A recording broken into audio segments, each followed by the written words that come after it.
Müğənni Kamilə Nəbiyeva ana olub, sənətçinin oğlu dünyaya gəlib. Oğlum xoş gəldin, həm bu, həm də bizim dünyamıza.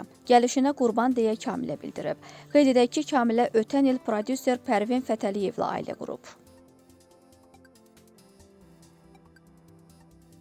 Evli olduğunu bilirdim, dəfələrlə ayrılmışam, qaçmağa cəhd göstərmişəm, maşına oturub rayonlara qaçmışam, gəlib məni tapıb, mən heç kimin ailəsini dağıtmamışam. Bəzən qadını günahlandırırlar ki, ailə dağıdırsan, kişini günahlandıran yoxdur. Bu sözləri müğənni Günel Ələkbərova Astar layihəsində deyib. Şəxsi həyatından danışan sənətçi qızının atasının evli biri olduğunu etiraf edib. O bildirib ki, dəfələrlə ayrılmaq istəyib.